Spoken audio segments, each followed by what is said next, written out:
नमस्कार दोस्तों, आप सभी का अपने जाने माने यूट्यूब चैनल बजरंग क्लासेस पर दोस्तों बहुत-बहुत स्वागत है।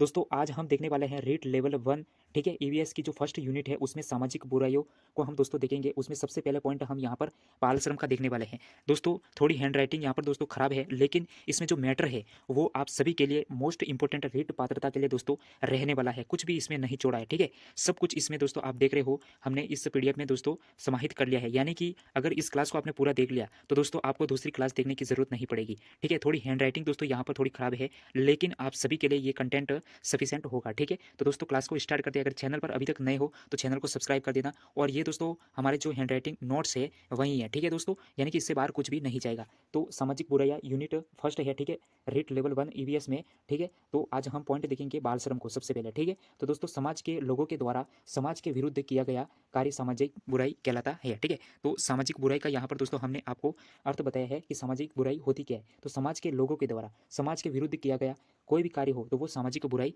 कहलाता है, ठीक है? ये सामाजिक बुराई कहलाता है।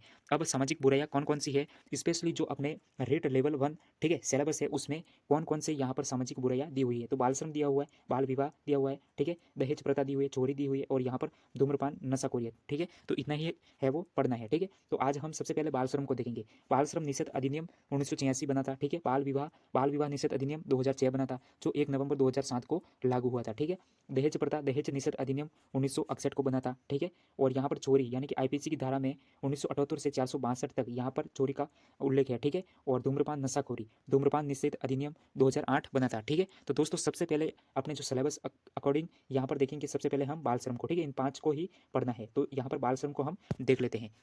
तो सबसे पहला अपना पॉइंट है दोस्तों, टॉपिक यहाँ पर लिया है हमने बाल श्रम को, ठीक है? तो इस क्लास को आप पूरा ज़रूर देख लेना। थोड़ी हैंडराइटिंग दोस्तों आपको पहले ही बता दिया है क्लास के स्टार्टिंग में कि हैंडराइटिंग दोस्तों थोड़ी खराब है, लेकिन इसमें जो मैटर है वो आप सभी के लिए बहुत ही अच्छा है, ठीक है? इससे बाहर कुछ भी नहीं जाएगा। अर्थ सरकार द्वारा बाल श्रम का अर्थ है, ठीक है? सरकार द्वारा निर्धारित आयु से कम आयु के बच्चों से कार्य करवाना क्या कहलाता है? बाल श्रम कहलाता है, ठीक है? यहाँ पर बाल श्रम का अर्थ क्या है? सरकार द्वारा निर्धारित आयु से कम आयु के बच्चों से कार्य करवाना बाल श्रम कहलाता है। जो सरकार ने निर्धारित यहाँ पर आयु रखी है, अगर उससे कम आयु है और बच्चों से फिर कार्य करवाया जा रहा है तो वो बाल श्रम कहलाता है, ठीक है? आगे देखते हैं कि बाल श्रम के लिए जो निर्धारित आयु है, ठीक है, उसके लिए यहाँ पर कहाँ कहाँ उल्लेख देखने को मिलता है, ठीक है? तो जो आयु के बारे में यहाँ पर बताया गया है, भारतीय संविधान अनुच्छेद 24, ठीक है, कहता है कि 18 वर्ष से कम आयु के बालक कार्य करने पर बाल श्रम के अंतर्गत आते हैं, ठीक है? इसमें आयु के बारे में क्या बताया गया है कि जो अनुच्छेद 24 है, भारतीय संविधान का अनुच्छेद 24 है, ये कहता है कि 14 वर्ष कम आयु के बालक कार्य करने पर बाल श्रम के अंतर्गत आते हैं, ठीक है? कारखाना अधिनियम बना था दोस्तों 1948 में, ठीक है? 15 वर्ष से कम आयु से यहाँ पर है वो बताया गया है, कारखाना अधिनियम में बताया गया है कि 15 वर्ष से कम आयु का बच्चा अगर कोई कार्य करता है तो यहाँ पर है वो बाल श्रम के अंतर्गत आएगा, ठीक है? और खान अधिनियम 1952 में बना था, तो दोस्तों ये 18 वर्ष के लिए बात करता है, यानी कि 18 वर्ष से कम आयु का बच्चा अगर कोई कार्य करता है तो वो बाल श्रम के अंतर्गत आएगा, ठीक है? तो तीनों दोस्तों अलग अलग है, ठीक है? भारतीय संविधान अनुच्छेद 24 कहता है 14 वर्ष से कम आयु के बालक, और यहाँ पर कारखाना अधिनियम 1948, ठीक है, ये 15 वर्ष से कम करता है, और यहाँ पर खान अधिनियम 1952 ये 18 वर्ष से कम की बात करता है, ठीक है? तो यहाँ पर आपको ध्यान रखना है इन तीनों को। बाल श्रम के कारण है, ठीक है? बाल श्रम क्यों है दोस्तों, इसके पीछे क्या क्या यहाँ पर दोस्तों कारण है, ठीक है? तो जनसंख्या में वृद्धि होना, ठीक है? जनसंख्या में वृद्धि होते ही दोस्तों यहाँ पर बाल श्रम का कारण बन जाता है। निर्धनता बेरोजगारी होती है तो भी दोस्तों यहाँ पर बाल श्रम हो जाता है, ठीक है? तो यहाँ पर माता पिता के द्वारा बच्चों को विद्यालय नहीं भेजना, अगर माता पिता के द्वारा जो बच्चे हैं उनको पढ़ने नहीं भेजेंगे तो फिर भी वो बाल श्रम की लाइन में लग जाते हैं, ठीक है? यहाँ पर बाल श्रम हो जाता है। सस्ता श्रम मिल जाता है, ठीक है? और बच्चों का शोषण आसानी से किया जाना, ठीक है, बाल श्रम का कारण है। और निरक्षरता यानी कि पढ़ा लिखा न होना, ये भी एक बाल श्रम का कारण बन जाता है, ठीक है? बाल श्रम के बारे में अपवाद क्या क्या है उसको जरा देख लीजिए। तो 14 वर्ष से कम आयु का बालक विद्यालय समय पश्चात घर के सामान्य व्यवसाय में हाथ बटाता है, वह बाल श्रम नहीं होता है। ये क्या कहना चाह रहा है दोस्तों, बाल श्रम के बारे में ये अपवाद है और यहीं से एग्जाम में प्रश्न बनता है। यानी कि 14 वर्ष से कम आयु का बालक विद्यालय समय यानी कि विद्यालय की छुट्टी के पश्चात घर के सामान्य व्यवसाय में, ठीक है, घर का जो कार्य है उसमें अगर हाथ बटाता है तो ये बाल श्रम नहीं होगा, ठीक है? दूसरा पॉइंट देखते हैं दोस्तों, 14 वर्ष से कम आयु का बालक या फिर बालिका स्वयं की अपनी योग्यता कौशल और अनुभव के आधार पर अगर कोई कार्य करे तो भी वह बाल श्रम नहीं होगा। अगर कोई बालक या बालिका है 14 वर्ष से कम है और वह अपनी योग्यता रखती है, ठीक है, कुशलता रखती है और अनुभव रखता है और उसके आधार पर अगर कोई कार्य कर रहा है तो फिर वो बाल श्रम नहीं होगा, ठीक है? तो इन दोनों को यानी कि जो इन ये दो अपवाद है इनको ध्यान में रखना है, ठीक है? अब बाल श्रम का दुष्परिणाम क्या हो सकता है अगर बाल श्रम बन गए, ठीक है, और उसके बाद में इसका परिणाम क्या होगा, इसका दुष्परिणाम क्या होगा? तो दोस्तों देखिए, बच्चों का शारीरिक व मानसिक विकास अवरुद्ध हो जाएगा। जैसे ही दोस्तों बाल श्रम होगा इसका जो परिणाम निकलेगा वो बच्चों का शारीरिक और मानसिक विकास है वो दोस्तों रुक जाएगा, यहाँ पर अवरुद्ध हो जाएगा। शिक्षा का स्तर निम्न होना, यानी कि शिक्षा से दोस्तों वो पीछे रह जाएगा, यानी कि उसका जो शिक्षा का स्तर है वो बिल्कुल निम्न हो जाएगा। वयस्कों हेतु रोजगार के अवसरों में भी कमी हो जाएगी, ठीक है। तो ये बाल श्रम के दुष्परिणाम हो जाएंगे, ठीक है। बाल श्रम उन्मूलन यानी कि कम हेतु उपाय, ठीक है। बाल श्रम को अगर कम करना है तो इसके लिए हम क्या क्या यहाँ पर उपाय कर सकते हैं। तो दोस्तों यहाँ पर संविधान ने उपाय किए हैं, यानी कि संवैधानिक प्रावधान, ठीक है। संविधान में क्या क्या उल्लेख है, ठीक है। तो अनुच्छेद 24, ठीक है, 14 वर्ष से कम आयु बच्चों को कार्य करवाना यहाँ पर निषेध बताया गया है। अगर आप 14 वर्ष से कम आयु के बच्चों को कार्य करवाते हैं, इसका मतलब आप संविधान के 24 अनुच्छेद का यहाँ पर उल्लंघन कर रहे हो। ये संविधान में उल्लेखित है, यानी कि ये एक सब संवैधानिक प्रावधान है, ठीक है। अनुच्छेद 21A क्या कहता है, 6 से 14 वर्ष के बच्चों को शिक्षा दी जाएगी, ठीक है। अनुच्छेद यहाँ पर 21A कहता है कि 6 से 14 वर्ष के बच्चों को शिक्षा दी जाएगी। अनुच्छेद 39E, ठीक है, अनुच्छेद 39E, किसी भी पुरुष व महिला को किसी भी कार्य में नहीं लगाया जाएगा जो उनकी आयु के अनुसार ना हो, ठीक है। अनुच्छेद 39 क्या कहना चाहता है, अनुच्छेद 39E क्या कहना चाहता है कि किसी भी पुरुष महिला को ऐसे कार्य में नहीं लगाया जाएगा जो उनकी उम्र के अनुसार ना हो, ठीक है। तो ये सभी क्या है, संवैधानिक प्रावधान है, ठीक है। तीनों संवैधानिक प्रावधान है, यानी कि संवैधानिक प्रावधान वो होते हैं जो संविधान में उल्लेखित है, ठीक है। गुरुपुत्र स्वामी समिति, ये गुरुपुत्र स्वामी समिति से संबंधित एग्जाम में प्रश्न जरूर आता है, ठीक है। तो गुरुपुत्र स्वामी समिति 1979 द्वारा बाल श्रम को रोकने हेतु बाल श्रम निषेध अधिनियम 1986 बना था, ठीक है। आपके सामने किस तरह से प्रश्न यहाँ पर आ सकता है, बाल श्रम को रोकने हेतु किस समिति की सिफारिश पर बाल श्रम निषेध अधिनियम 1986 बनाया गया था। तो दोस्तों गुरुपुत्र स्वामी समिति 1979 के द्वारा, ठीक है। वेरी वेरी इंपॉर्टेंट है। 86वां संविधान संशोधन द्वारा अनुच्छेद 21A बनाया गया था, ठीक है। दोस्तों यहाँ पर जो 21A जो अनुच्छेद है ये 86वां संविधान संशोधन हुआ था, ठीक है। फिर यहाँ पर 86वां संशोधन के द्वारा 21A अनुच्छेद बनाया गया था और उसमें उल्लेखित क्या है दोस्तों, 6 से 14 वर्ष बच्चों को शिक्षा दी जाएगी, ठीक है। अनुच्छेद 21A यानी कि इसी की पालना हेतु 1 अप्रैल 2010 को आरटी एक्ट 2009 लागू हुआ था।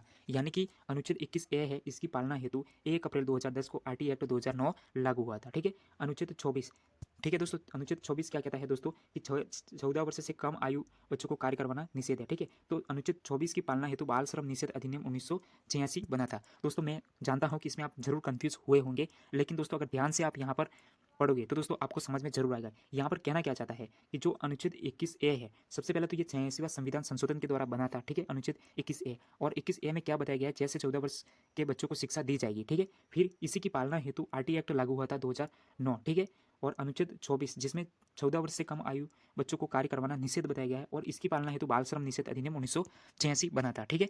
अब कानूनी प्रावधान हमने देख लिया यहाँ पर दोस्तों संवैधानिक प्रावधान। अब देखेंगे हम दोस्तों कानूनी प्रावधान। कानून प्रावधान क्या है, तो गुरुपुत्र स्वामी समिति 1979 बनी थी, ठीक है। आपके सामने सवाल खड़ा हो सकता है गुरुपुत्र स्वामी समिति कब बनी, तो 1979, ठीक है। गुरुपुत्र स्वामी समिति सिफारिश पर बाल श्रम निषेध अधिनियम 1986, दोस्तों यहाँ पर आपको दिख नहीं रहा होगा लेकिन यहाँ पर 1986 है, ठीक है। बाल श्रम निषेध अधिनियम 1986 तहत सजा, यानी कि सजा क्या होगी उल्लंघन करने पर, तो पहले यानी कि जब बाल श्रम निषेध अधिनियम 1986 बना था उस समय जो सजा थी वो 3 माह से लेकर 1 वर्ष सजा थी, जुर्माना था 10,000 से 20,000, ठीक है। लेकिन 2016 में संविधान में संशोधन हुआ और बाद में 6 माह से 2 वर्ष सजा कर दी गई और जुर्माना हुआ 20,000 से 50,000, ठीक है। यहाँ पर दोस्तों मैं आपको दोबारा बता देता हूँ, बाल श्रम निषेध अधिनियम 1986 तहत अगर इसका उल्लंघन करते हो तो सजा कितनी मिलेगी, तो पहले जब ये अधिनियम बना था उस समय 3 माह से 1 वर्ष की सजा और जुर्माना 10,000 से 20,000 का था, ठीक है। लेकिन 2016 में संविधान में संशोधन हुआ और बाद में 6 माह से 2 वर्ष सजा और जुर्माना 20,000 से 50,000 कर दिया गया, ठीक है। अब दोस्तों आगे देखते हैं सरकारी नीतियाँ, यानी कि बाल श्रम के लिए कौन सी सरकारी यहाँ पर नीतियाँ बनी, ठीक है। तो सबसे पहले यहाँ पर सरकारी नीतियाँ, ठीक है, श्रम एवं रोजगार मंत्रालय द्वारा बाल श्रम निषेध नीति 1987 बनाई गई, जो कि दोस्तों 14 अगस्त 1987 में, ठीक है। तो दोस्तों यहाँ पर किस तरह से आपके सामने सवाल आ सकता है, ठीक है। तो यहाँ पर बाल श्रम निषेध नीति कब बनी, 1987 में। श्रम एवं रोजगार मंत्रालय के द्वारा कौन सी नीति बनाएगी, तो बाल श्रम निषेध नीति 1987, ठीक है। इसका सन अगर याद रखना है तो 14 अगस्त 1987, ठीक है। अब दोस्तों विभिन्न संस्थाएं, यानी कि बाल श्रम से संबंधित विभिन्न जो संस्थाएं हैं विश्व स्तर पर कौन सी बनी, यहाँ पर राष्ट्रीय स्तर पर कौन सी बनी, राज्य स्तर पर कौन सी बनी, ठीक है। तो दोस्तों कौन कौन सी संस्था बनी बाल श्रम के लिए, तो यहाँ पर विश्व स्तर पर देखें तो यूनिसेफ, ठीक है, यूनिसेफ है, ठीक है। इसकी स्थापना 11 दिसंबर 1946 को हुई थी। मुख्यालय इसका न्यूयॉर्क में है, ठीक है।